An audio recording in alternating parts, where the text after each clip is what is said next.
अमर तेरा नाम रहेगा। बाबा साहब अमर रहे। जय भीम, जय भीम, जय जय जय जय जय भीम, जय भीम, जय भीम, जय जय जय जय जय भीम, जय भीम, जय भीम, बाबा साहब अमर रहे।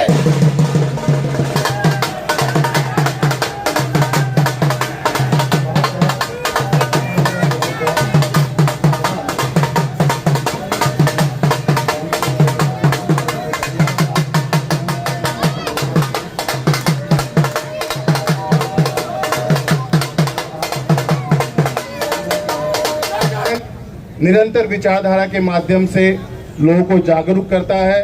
लोगों के अंदर विचारधारा का भाव पैदा करता है और लोगों के अंदर मोटिवेशन पैदा करता है कि आखिर उस संगठन का उद्देश्य क्या है और जो हमारे महापुरुष रहे हैं उन महापुरुषों की विचारधारा को कैसे घर घर तक पहुंचाना है। तो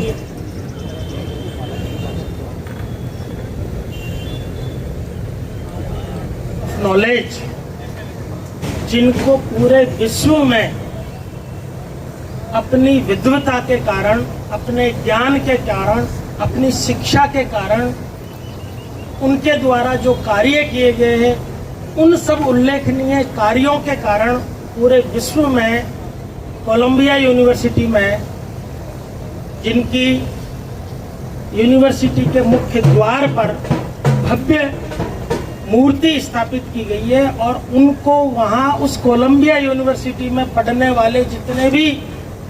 विद्यार्थी थे उनमें सर्वश्रेष्ठ विद्यार्थी के रूप में उनको खिताब से नवाजा गया है। ये हम सबके लिए बहुत बड़ी गौरव की बात है। और बाबा साहब एक ऐसी हैसियत थे, ऐसे व्यक्तित्व के धनी थे कि जिन्होंने हमारे भारत को संविधान के रूप में, संविधान के शिल्पकार वो बने और एक ऐसा संविधान की उन्होंने रचना की कि जो संविधान आज तक पूरे भारत को एकता और विविधता में बांधे हुए है और ऐसा संविधान जिसके कारण आप हम सब आज एक ऐसी स्थिति में यहाँ मौजूद हैं। हम सबका शैक्षणिक चाहे उन्नति हुई हो, चाहे आर्थिक रूप से उन्नति हुई हो, चाहे समानता का अधिकार हमें मिला हो, अपनी बात को रखने का अधिकार मिला हो, और वो सबका सब बाबा साहब के जीवन का, अपनी त्याग तपस्या संघर्ष का प्रतिफल है जो आप हम सब आज इस प्रतिफल को एक तरीके से उपयोग कर रहे हैं। क्योंकि मुझसे पूर्व वक्ता ने बाबा साहब की पूरी जीवनी पर बहुत सारे वृत्तांत के बारे में बताया, इसलिए समय की नज़ाकत को देखते हुए मैं बहुत ज़्यादा बात नहीं करूँगा। दो तीन बातें अपनी कहकर अपनी बात को विराम दूंगा कि आज हम सब बाबा साहब की जीवनी को देखते हैं, समझते हैं, पढ़ते हैं। उसमें महत्वपूर्ण बात है कि इतनी विषम परिस्थितियों में भी उन्होंने जो समाज के लिए किया, जो अपने लोगों के लिए किया,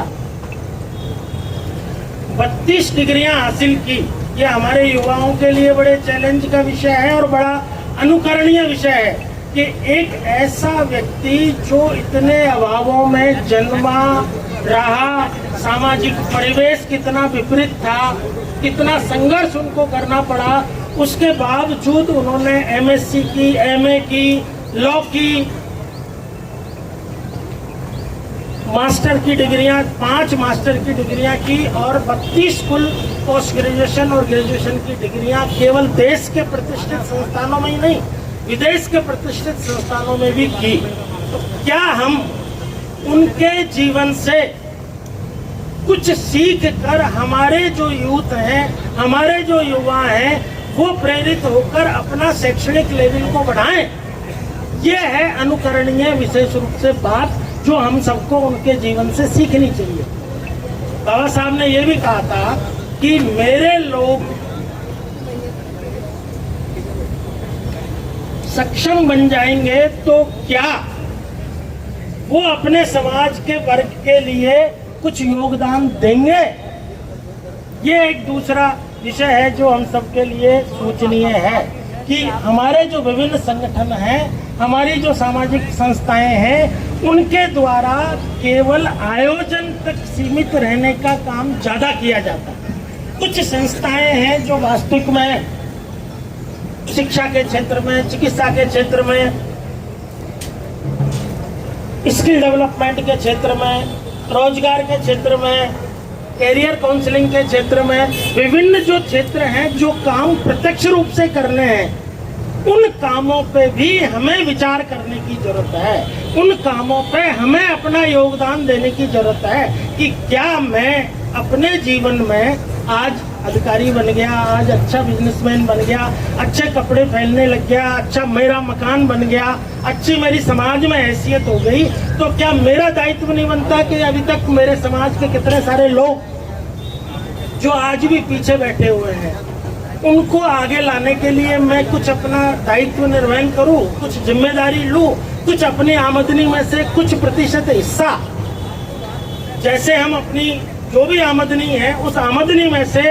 पूरा उसका नियोजन करते हैं, पूरी प्लानिंग करते हैं, कुछ बचत करते हैं, कुछ खर्चा करते हैं, कुछ शिक्षा पे करते हैं, कुछ मकान के लिए करते हैं, तो क्या मैं समाज के लिए भी कुछ हिस्सा रखता हूं? इस पे विचार करने की जरूरत है, इस पे सोचने की जरूरत है, क्योंकि ये काम एक दिन करने से नहीं होने वाला है। ये काम अनवरत चलने वाला है, लगातार चलने वाला है, नियमित रूप से हम सबको करने का मन बनाना चाहिए। तो मैं आप सबसे ये विनम्र अनुरोध करता हूं कि हम बाबा साहब की जयंती पर ये संकल्प लें, ये प्रण लें कि मैं अपने समाज के वर्गों को, बाकी के लोगों को ऊपर उठाने के लिए कुछ क्रिएटिव काम करूंगा, कुछ वास्तविक में काम करूंगा, कुछ आर्थिक योगदान दूंगा, कुछ मेरा समय उस पर लगाऊंगा और जितना मैं कर रहा हूं उससे और अधिक करने की मैं कोशिश करूंगा। तो ये बाबा साहब को हम सब की ओर से बहुत सच्ची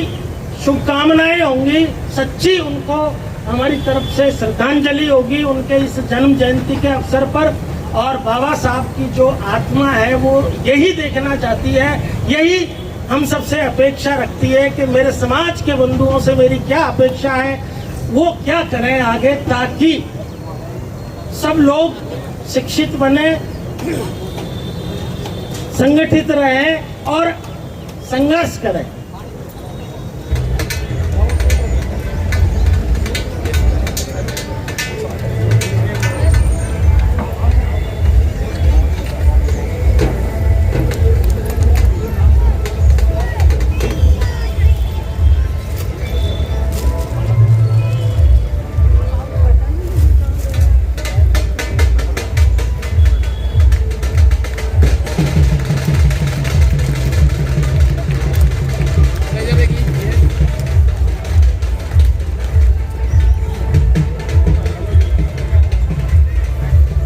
डॉक्टर आर जी अटल साहब हमारे बीच में मौजूद हैं। मैं आपको भी